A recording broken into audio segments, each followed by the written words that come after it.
Today, we're going to talk about the 7 levels of wealth, what they are, and what you can do to achieve each of those levels. When I'm creating my own personal finance strategy, I need to know where I have been, where I am right now, and where am I going. And for me to know that, I need to understand what is the overall levels of wealth that I belong to at that point, and what I need to do to reach the next level. So these 7 levels of wealth, imagine to be like a ladder for success, for financial success, going from financial dependency all the way to financial abundance. So let's start with level number 1, and this is called the dependency stage. This is where everyone starts, and on this stage you're 100% dependent financially on someone else. That could be your parents, your grandparents, family members, friends, the government. Someone is paying for your financial well-being. If you're on this stage, your main goal should be to start working, start earning income. So moving to level number 2, this is the survival state, or what I call the ramen noodle king. So on this stage, you're independent financially, but you're working and you're living paycheck to paycheck. On this stage, just thinking about investing and savings, it sounds completely crazy and unreasonable. You pretty much, everything that you earn, you expense that out. And a good way for you to start moving away from this stage is for you to set up a budget to understand what is your financial position. Also, if your income is quite low, try to get some additional education that will earn you in the future some higher income. Learn some new skills, or maybe get a side hustle. And I have a video about different side hustles that I created, and I'm going to link it to the description. It's going to be right here somewhere. So just click on it, go watch that video, and then come back if you're in this stage of survival mode. It will help you, and hopefully will help you to move away from this level. Also, something that you need to do once you understand your financial position and you start earning a little bit more income is for you to at least save $1,000 for your starter emergency fund. And $1,000 is very important because during this stage, any type of financial emergency, your car breaks down, something very small will completely destroy your financial position, and it will put you upside down. You will have to incur into additional debt. So, and $1,000 is not a full emergency fund, but it's something that it will help you prevent all these small emergencies that it might happen, and it will happen for sure during your life, and it will help you not to disrupt your financial progress.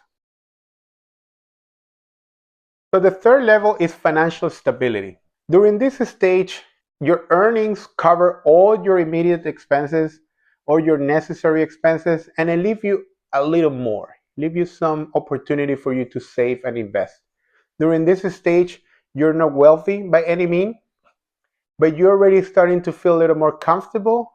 You're not living paycheck to paycheck. However, you do not have the freedom to just stop working. So during this stage also, you are most likely start investing into your retirement account. You're not putting a lot of money into it, but at least you're doing the match. Anything between 2 to 10% of your income is being invested for your retirement account. Also, you have a little bit of savings on your bank account, and you have a small emergency fund. So this is kind of like how it looks like for someone who is in this level of wealth. However, your goal, if you want to level up to the next level, is to start thinking of paying all your debt, be 100% debt free other than your mortgage. So this is a good area where you need to work on in order to free up more cash so then you can invest more. But level number 4 is financial security, and this is where the fun begins. During this level, the person most likely earns more than what it needs to cover their basic expenses. They also most likely have a savings account with quite a bit of money there, and they also invest in their retirement account between 10 to 15%. Most likely an individual within this level does not have any type of high interest debt or any debt other than their mortgage.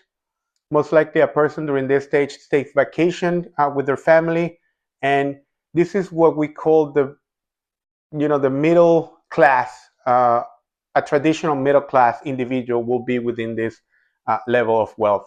To level up, an individual needs to start planning into increasing their retirement savings from 15 to probably 20 to 25%. Also needs to diversify their investment. Needs to be taken in consideration to buy a rental property. At the same time, they should be start looking into paying their home or any mortgage and live 100% debt free. That is what's going to take an individual from this level 4 to the next level. So now we reach financial independence. This is the level where you have enough passive income coming in on a monthly basis that allow you to cover your basic expenses. So technically, you don't need to work in order to earn your living, in order to have enough money coming in that will cover your basic expenses. And this is where the individuals start thinking into the early retirement. This is where individuals, if they decide to keep working, they do it because they love the activity that they do. They do not need the money per se, right? So this is more of the freedom that we're talking about on this channel, where the individual has the ability to maybe do something that they always wanted to do when they were growing up, but the salary within that activity is not very high. So at this stage, you can actually go and pursue that. Like, for example, one of my big hobbies are the aquarium industry. I love corals and saltwater fish. So when I reach this level, I would like to maybe go and work for an aquarium store. I will most likely be earning minimum wage, but at this point, I will not care because I have enough passive income coming in that I will be able to do what I truly love, which is work on that industry and enjoy my passion and my hobby. During this stage, and if you want to level up to the next stage, you have to start optimizing your passive income.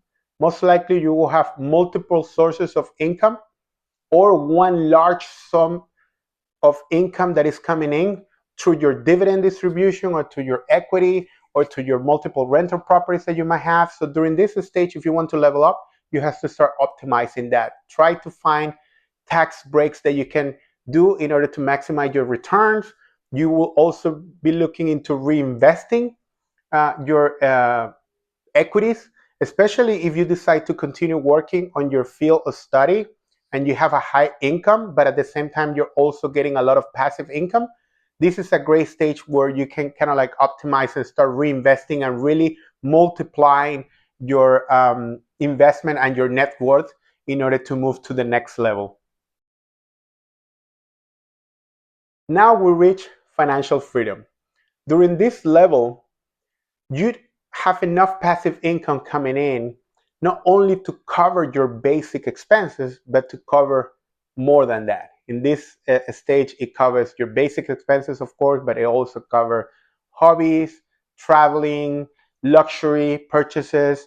So you're truly free of any financial worries that it might be out there. You have your portfolio is diversified enough that it will be able to sustain any significant market correction or bad political policies that might be out there. So this is where everyone would like to reach at some point during their lifetime. If you want to reach the next level, what you need to do is to start pushing your risk every so slightly. And what you should be doing is to start becoming more of an angel investor. Maybe start investing into a startup that you see potential. And the reason why you can push your risk and leverage yourself a little more than on previous level is because you have a big enough nest egg and it's diversified enough that you can withstand higher losses due to risk. So your goal should be pursuing the high risk, high return mindset of investment instead of more of a conservative, diversify, low risk, high yield, you should be looking for high risk, exponential high yields of investment. So again, this is what I consider to be the level that is reachable by anyone within the United States, even if you have never started your own business. If you start early enough and investing early enough and you live below your means, you can reach this level. Just a quick FYI before we talk about the seventh and final stage of financial wealth.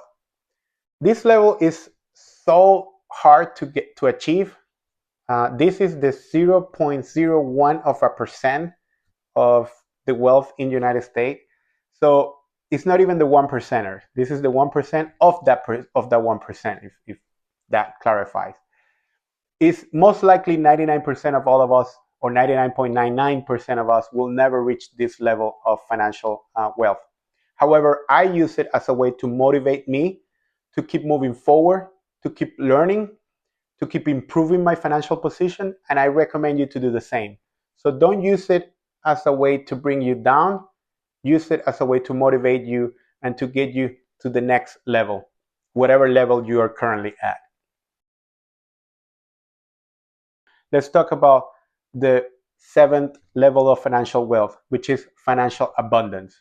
And this level is, the Warren Buffett level, the Steve Jobs, uh, you know, the super, super ultra wealthy. At this level, there is nothing that money can buy other than life and health, right? You can buy boats, you can have millions of dollars of yacht, you can donate extravagant amount of money, and it will really didn't make any difference. At this stage, most of the people would change their mindset from building wealth and growing wealth to more of a philanthropy stage, where you want to leave a legacy of who you were, what did you do for the benefit of the world. So during this level is, again, these are just the super ultra wealthy people who are billionaires or trillionaires. Is just something out of reach for most of us.